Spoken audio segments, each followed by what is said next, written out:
I repaired this cable up in here, put this earth in here, and it still didn't work. So what seems to happen, if these get too hot, I reckon they knacker the leads as well, because the front one was just the same.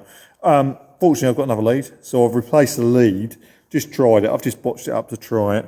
So I've just put a new bit of lead in there, and that lights up. So we now know that wiring, it's a fault between the rear end and where it's joined into that yellow cable. So I think that'll be all right. Whether the other cable's knackered, I don't know. I'm hoping not, because I haven't got another spare, but I'll have to get another one if need be.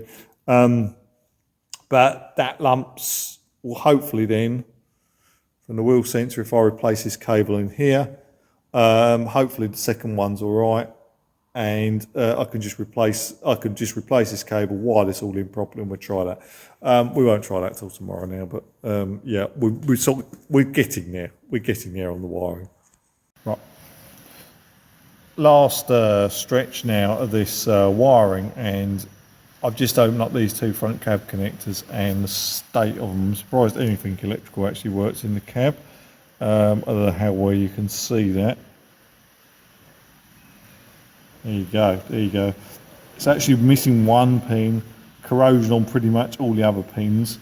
I haven't even opened up the second socket yet. So I'm going to see what I can do with this, clean this up and have a good go at it. And that should cure a lot of my electrical gremlins, I reckon. But yeah, this is the next part of the puzzle to sort out. That's everything done. These two sockets are cured, so I've sealed these all up nicely. Both of them work. Everything now works on this machine. Fuel gauge works, radio works, even the courtesy lights work for the first time. So I think that's everything through. I think that's all the electrical side is done and working now. We can start moving on to the mechanicals and the engine. I've got obviously bolt panels back on, but I don't think I'll do that until I start putting the machine back together. So yeah, we're pretty pleased with that. Lots of fiddling about 5 days work, but everything works now.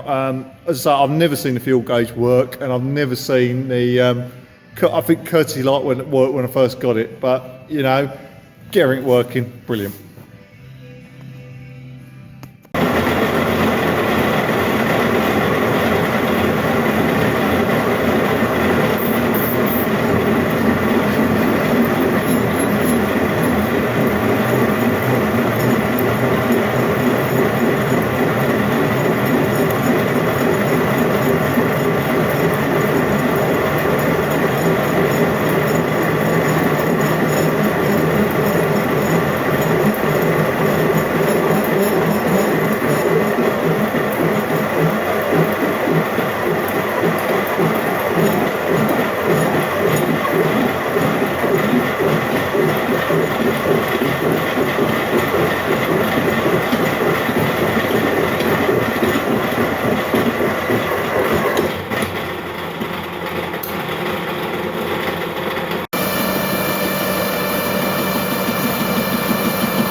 Okay, just continuing forward on this.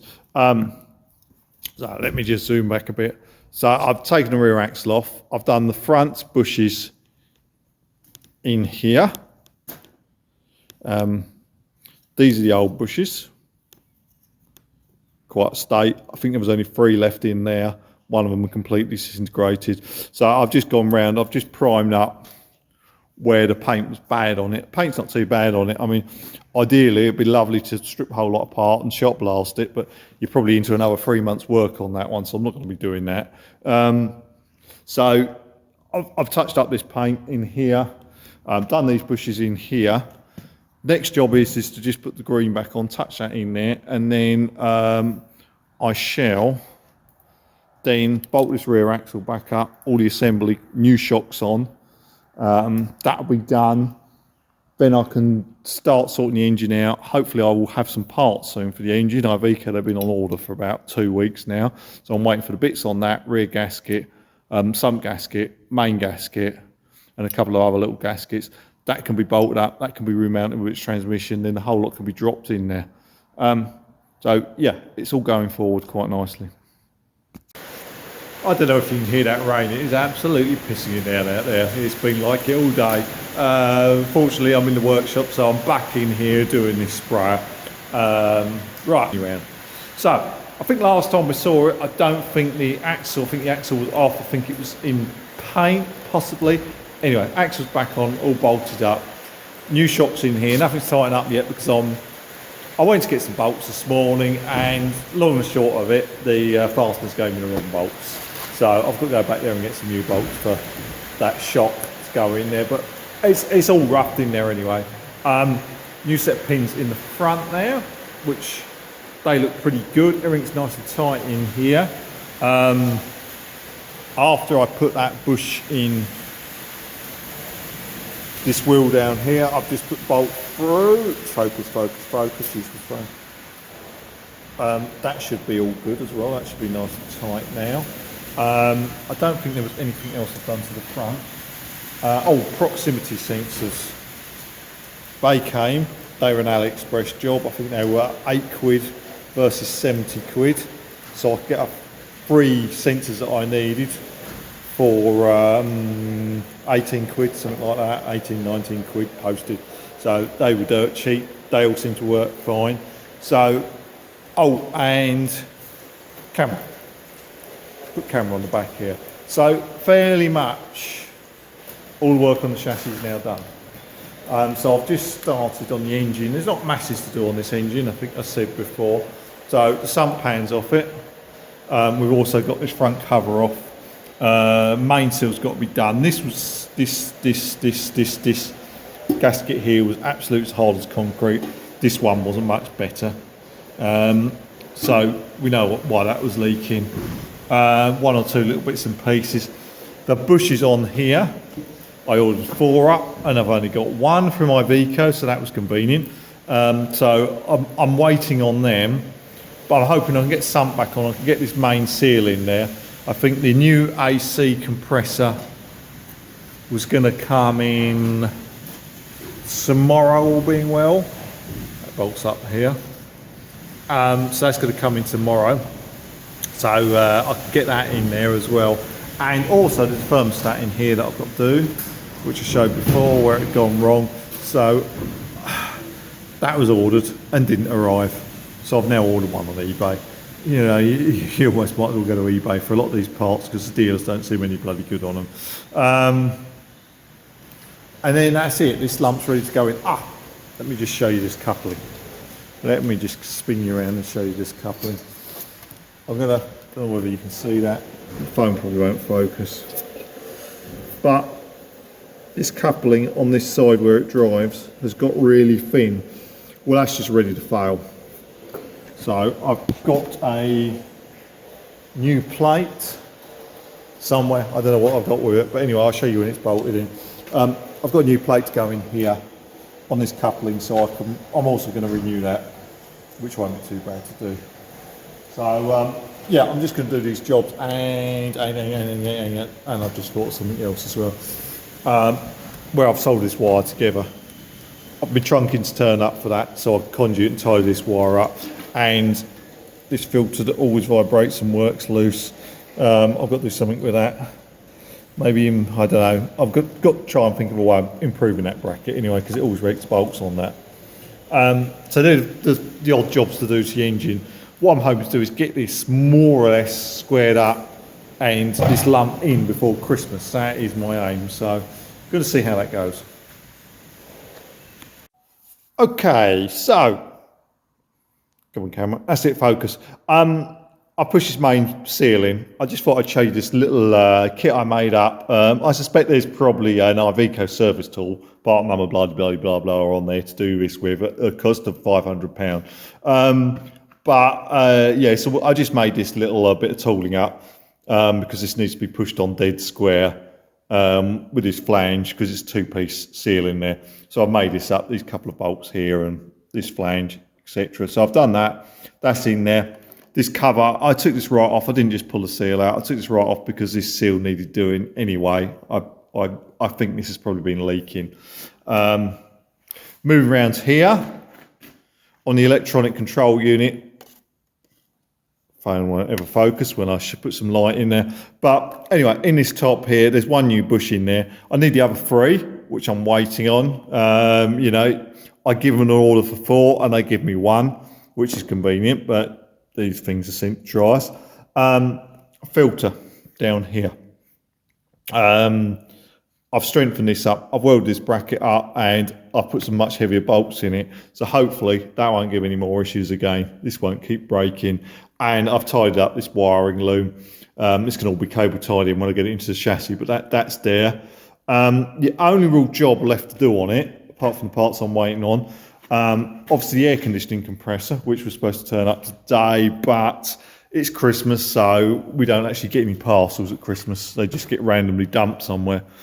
I've got this damper to put in here, this flywheel damper. Let me get you a better picture of that. I think I've shown you that anyway already. So I've still got that to do, which I'm going to go and do in a minute. I'm just going to whip that off, put a new one in there, and then it's ready to put back onto its transmission, and then the whole lot can go back in. Now I've got this plate out, you can actually see how warm this is. This actually wouldn't have done a lot more at all. You see that's right down. There's only probably a millimetre of fat left on the wear side of that. Apparently once that wears through, then this whole lot just fails, which you can imagine because it takes all the strength out of these bits, only being plastic. So I don't think that would have actually done many more hours. I reckon that probably done 100 or 2 more hours, and I could have well seen that just failing. So yeah, this is a new one. Looks a lot better. So I'm going to pop this one in and then bolt the trans on.